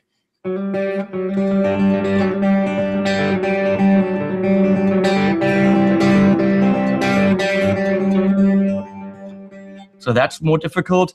And something I haven't figured out and haven't seen anyone really do it is doing an upstroke and then hybrid pick, because hybrid picking is going back and forth. So you pick down and you pluck down, up, down, up, down, up, like the six. But when you do, so if I want to do two strokes and then pluck, I can't freaking do it. So because I already did the up movement, and then plucking in addition to that. Because I could have did a little, that would be really cool, but I have to do two down. But I would really like to do that with alternate picking. I can't do it. I want to see someone actually teach me how to do that correctly. There we go. Most of these things are not complicated. Kiko wants to know how those Bose headphones are working. He's thinking about getting some. These? It's you. So first, you unzip this, and then you put it in your ear, and you plug it into whatever the sound comes from, and you hear it right in your ear. What do you mean how they're working? How well are they working for you? Okay. I don't know how much these were. They're like wired and less expensive, probably maybe 80 or 90 bucks or something. They come with different plasticky things for your ear. I have a hard time with ones that just go into your ear because they just don't stay there. I have fucked up ears. And I will lose them if they're just supposed to be, hanging in your ear. It's not happening. So with this, you have this plastic thing that actually goes all around your ear thing, which means they actually stay in there. So I just got these from Apple, and I'm still trying to figure out how that's supposed to go in your ear, because that just doesn't fit well. It doesn't even, and then it's one. So I don't understand how that's supposed to be stereo. Maybe I don't get it. So I think this time around, Apple with the EarPods or whatever they're called made a very, very badly designed product. I don't get it. Also, I'm not funny. I think you're hilarious. So that just says I obviously have something messed up too. Simon, blimey, Ben, has Henning changed his jumper? Yes, he has. Yeah, just it's very much clashing with the guitar now. And BV want to know, did Henning get or buy the DJI Osmo Pocket 4K camera? It was I who sent him the heads up on Facebook Messenger some weeks before Namm. No, I did not. I looked at it and then decided that my phone very likely is a much, much better camera and probably a much, much better mic as well. And I already have a very high-end dual camera. So I bought the Zhiyun Smooth, which is a very cool gimbal for the phone, which works really well with the software. And I actually have a dial to go zoom in, zoom out, and focus and out of focus. So I just bought the Zhiyun Smooth for 129 bucks. And I just filmed very, very few things with my phone. Okay. Instead of buying the Osmo. I really thought about the Osmo, but then other than wanting it, because, which is a lot of the reasons for my purchases, just because I want it, I didn't see why that would make sense. Because I have a lot of things already when it comes to cameras, like a lot. Wait, I need to move this guitar up. Yeah, so I didn't buy that. I just bought the gimbal for my phone. Apparently related to the Apple earbuds. Vlad says it's Apple. They just said mono is the new stereo. It is. That's... Well, I did get these. I don't listen to music at all. Maybe in the car. Because Jeff from Boutique Amps Distribution said he used these to make phone calls. And I didn't know there were also a mic. And they very easily connect with your phone. You open this and your phone says, "Oh, you want to use these?" And you take them out and it's immediately connected. And I wouldn't want to jog with these. Actually, I wouldn't want to jog, period. But the cool thing is this is also a battery. So when they're empty, this continues to charge them. And they do stay in my ear enough to not fall out. I mean, again, I wouldn't want to go on these are like $180. That's ridiculous. So that falls out somewhere on the street, you go. But in here, I have very bad phone reception, like really bad. And I drop phone calls all the time. So right now, I just put my phone in a location where I have great reception, and I pace up and down all the time. So about 2-3 hours a day minimum, I'm on the phone with companies and brands and whatever. And Glenn. And Glenn. So I now put these in my ears. First of all, I hear people left and right, and they can hear me really well. I can hear them extremely well, and I can pace up and down all the way I want. And for making phone calls, I really love them. They are about as expensive as a phone, but for that, they really do work. For music, I have to admit, I don't think they're tight enough in the ear for you to get really a good bass response. For the average music listener dude, yeah. For someone that's expecting a more bassy, nah. And not for the money. I would probably get like the wired Bose, they'll sound better. But it's neat. I mean, it clips in with like a magnet. It's Apple. It's really well done and highly overpriced. That sounds like Apple. But you know that when you buy Apple. Yeah. Okay? I mean, it's not like you don't know. The only thing people can bitch about when it comes to Apple is it's expensive. People bitch about Apple all day long, but bottom line is, if you forget about the price, this is a killer product. And so is the iMac, and so is the iPad. It's absolutely amazing. It's ridiculously expensive. If you remove that from the equation, what's there to bitch about? Exactly. I agree.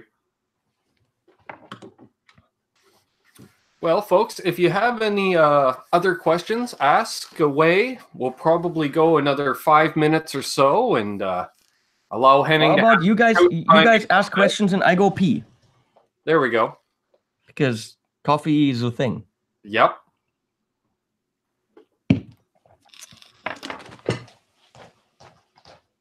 Yeah, that's about right, Albus.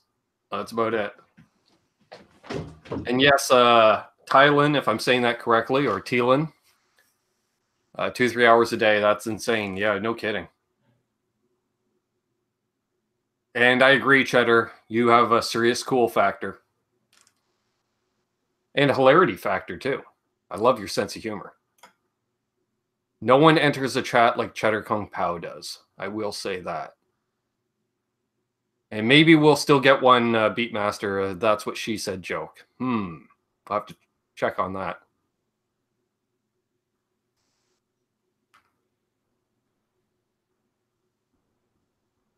Sister has to leave in 10 minutes. Yeah.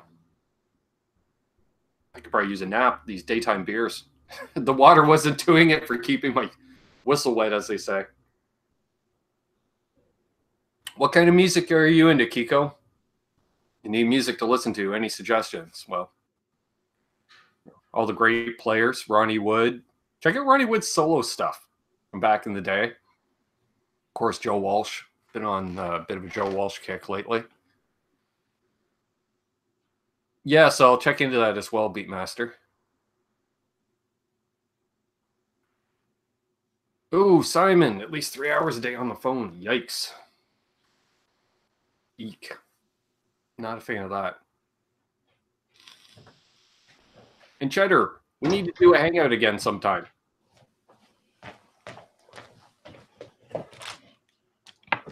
I'll be in touch if you're always grabbing the wrong side. That's ridiculous. Every single time I grab the wrong side. That's what she said. No, she did not. There is no wrong side. Well, Beatmaster was saying we haven't got a that's what she said comment yet, so I went for it. Amanda said a lot of things, so that's what she said. Sounds good, Cheddar. What was I going to say? Ben, let's turn this around. I ask you things. Sure. Top 3 favorite bands. Go, no thinking. Rolling Stones, Aerosmith, and Led Zeppelin. Good and safe choices. One guitar only for the rest of your life. Go. Telecaster. Traditional Telecaster. Yeah, you like the Stones, of course. Well, what amp do you plug that into? Ooh. Do I get a pedal board or no pedal board? You get 4 pedals. 4 pedals? A Marshall of some kind, or no, a Friedman, because I don't own a Friedman, but I love Friedman, so I want a Friedman. Any particular one? Let's go with the JJ. Okay. Why? Because I've always dug Jerry Cantrell's tone. Even though I beat Ray Stevens into it. I saw a guy at the booth and people told me that Jerry Cantrell. I wouldn't have known. People were standing in line there. I don't know. Was a guy with hair.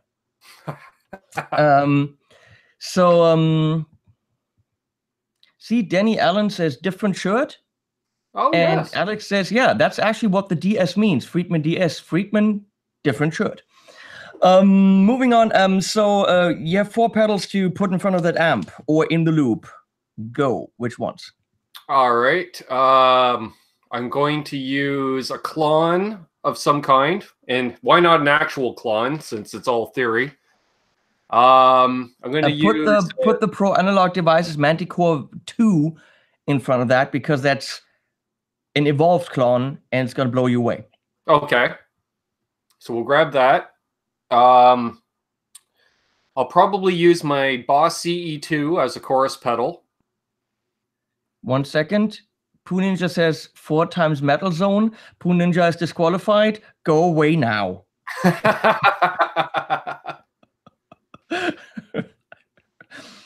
Yeah, Boss, that's a good chorus. That's a subtle, can't dial it in wrong at all chorus. Good choice.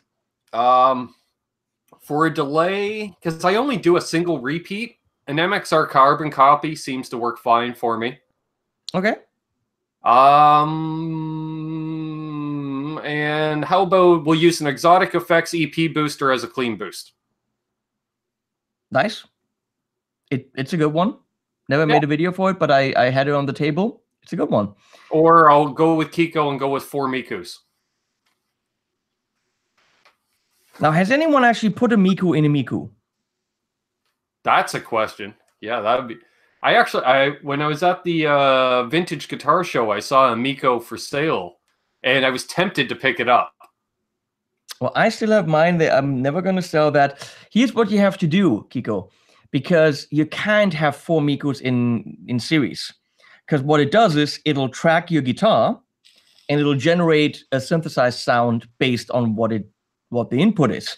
So if I go into a Miku, which gives me a synthesized pitch, the next Miku will just take that pitch and synthesize the same pitch. So what comes out in the end is maybe a garbled or less accurate, but it's the same version of what the first pedal did. What you have to do is Miko Human Centipede. You are so wrong, Cheddar. What you have to do, Miko Pede. That's a video. If I could get more Mikos, you have to get a splitter, like a Morley tripler or something. Put the Mikos behind it. All of them will track slightly differently, or have them on different settings, go into 3 different amps, and then you have a Miko choir. Yes. Now, that's, of course, that's a concert right there. That is. Yeah, yeah. That would be interesting, to say the least. So there we have it, folks. Do you have anything to add, my good man? Hailing from Germany, anything for us to look forward to? Any events you're looking forward to? There's an event that none of you will really be excited about, but it's going to be cool for me and my team that I can't talk about in about 4 weeks. But there is one, and we'll be there, during which time you will be probably watching videos on our channels and my channel that have nothing to do with the event, but we'll be there. It doesn't tell you anything. I'm excited to finally sell this guitar thing, the 42 of them, so that I don't get more questions about it. There's a good chance that there will be another TGU. I was going to ask about that. Which can be exciting. Nothing written in stone yet, but we're talking about it. I have loads of Namm videos coming, some really cool ones. I have possibly a Friedman guitar that's coming, a very special one. Nice. That I talked off someone who had ordered it, someone very important in the company. When I saw it, I'm like, I have to have it. So after 15 minutes of telling him that it shouldn't be his, he said, fine, you can have it. So hopefully that's it's going to happen. Henning's Boogaloo. I love it. Nice. Am I ever going to write and track music again? That's actually a very good question. Someone said, where are the next Frameshift albums? They're all on my hard drive. They're all done. But no one's paying for music, and I'm not giving it away for free. I'm not just going to be happy that people listen to my music. Been there, done that. I know people like it when I do an album, but unless someone actually wants to spend $9.99 on the actual album, I'm not doing Insta something, what's it called? Spotify. I just don't want to. If I write an album, let's put it this way. If I write an album, we all have to eat. And I spent several months working on an album. What can I possibly expect from that? Right. I can expect that people listen to it and say, oh, we like what you do. Well, with the danger of sounding arrogant, I already do that.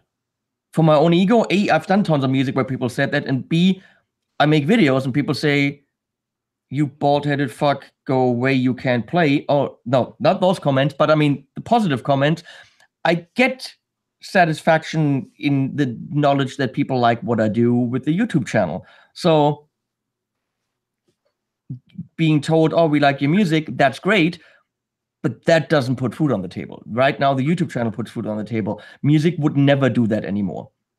So putting all the work into the music, people said, we love the songs you have in your videos, and where can I buy that? Where can I buy that? Happens all the time. I've used many, many, many of my own songs.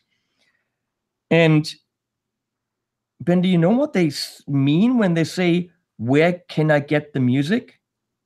Where can I get it for free? Exactly. So when I talked to the label that I was on and said, hey, people want to get the music. Here's 3 albums that are unreleased. You put in the package a couple that I don't have the rights to. So we pooled all my albums. I sold some to the label so that they didn't have the rights to them. We put everything in one big package, 13 full-length, 70-minute CDs as a digital download, and selling them for $59. That's 13 albums. We've sold, I think, 30. Out of 86,000 people watching my channel saying, oh, we like what you do. Yeah, you like it for free. And that's insulting. Andy Wood's album. I just bought that because Andy needs to eat. Right. So, you know, when people are willing to spend money on music, I might sit down and make music. I mean, I do it all the time. For me to fulfill myself creatively, I love writing a track for delay or writing a track for a new amp or something.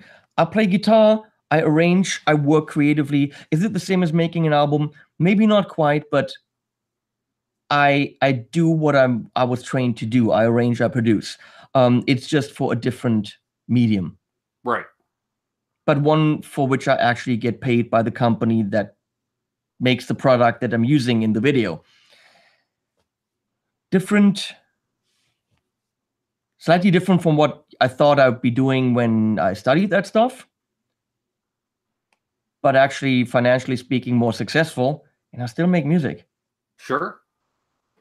So yeah, it's a different world than it was 10 years ago, 20 years ago. So I get it. I totally get it. Kiko said, when will I do live streams for making songs for the pedal demos? Kiko, I have several of those already on my channel. Look for a demo song project where you see me write, I think, like 5 or 6 different tracks. There's no cowbell in any of them. Shut your trap. There's one that's great with Rafael Cano, where we do a produced track for the acoustic Harley Benton. There's one with Nico Schliemann, which is a 4-part series where we write a whole song together. It's insulting, someone asks. Yeah, it's insulting to say, I love your music, but I don't want to pay for it. I agree. That means you don't love it enough. Yep.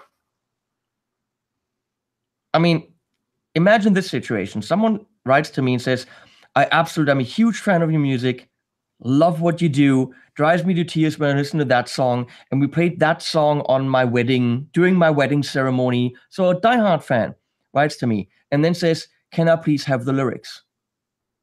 And I write back to him, that was a couple of years ago, I said, well, the lyrics are in the booklet. Why don't you have them?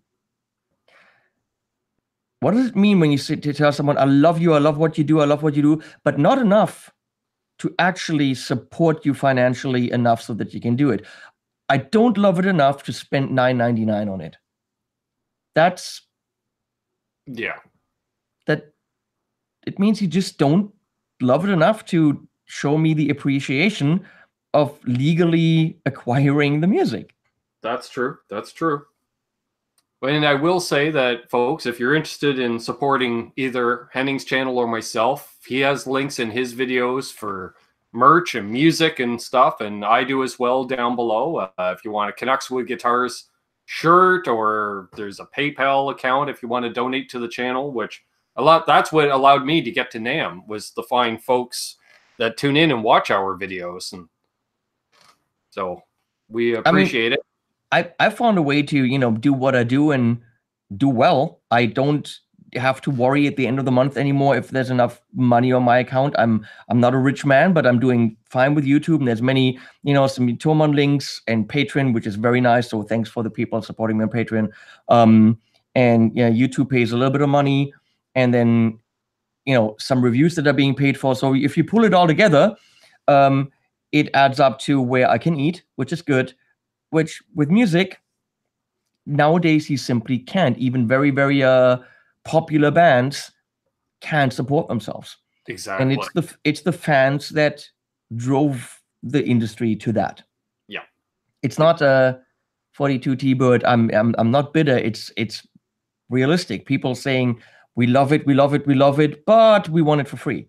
It's easy to want something for free, which is why I get very pissed off when people demand certain videos from me.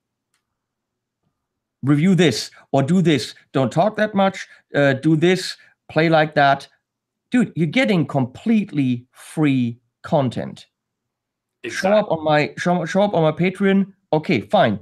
You know, give me some pointers. Totally fine. Or whatever. But you're getting, YouTube is free content. The little ad you watch at the beginning, which I get point who knows how much cents for, probably nothing. If they watch it doesn't give you the right to demand certain kind of, this is not, the content doesn't belong to you. I do this and I do it my way. Take it or leave it. At the point where, you know, everyone pitches in and finances the content, which the viewers don't, well then don't bitch about it. You show your discontent by not watching. That's fine. But right. Don't tell me what I'm doing wrong unless it's in a very nice way. Exactly. Well, on that fine note, I figure we should probably wrap things up. It is getting late in your neck of the world. Yep. So I thank you very much for coming on today. I know we've been talking literally for months about doing this, and then we met up at Namm, and the first thing you said was, we got to do a hangout. Not a hello. Yep. Nice to meet you in person. We got to do a hangout. I did tell you we can't do it. And the next few months will be ridiculous, trying to get the channel fed with material and doing things I can't talk about, which are already eating up a shit ton of time, and then will eat up a lot of time. And there's so much stuff going on that I have to do that you don't see on the channel, and there's still a video every day. So I'm trying my best. At some point I will implode. It's okay, then Leslie will sit here and, I don't know, tell you stories. No, she will not. No. So, yes, it was great hanging out. I'm sure we'll do it again at some point when we have the time. So, looking forward to doing that, definitely. And I want to thank everybody that tuned in today, this evening, this morning, depending on where you are in the world. Much appreciated. Much love. Thank you very much. Well, thank you for having me. I want to say my usual, which is always hold those doors open, let that guy in ahead of you in traffic, do good things, and good things will happen to you because karma is real. I'm living the dream. And until Thursday, when we do Connects with Guitars, I will see you all then. Have yourselves a great day, evening, morning. Happy Monday and or Tuesday to you. Cheers all. Happy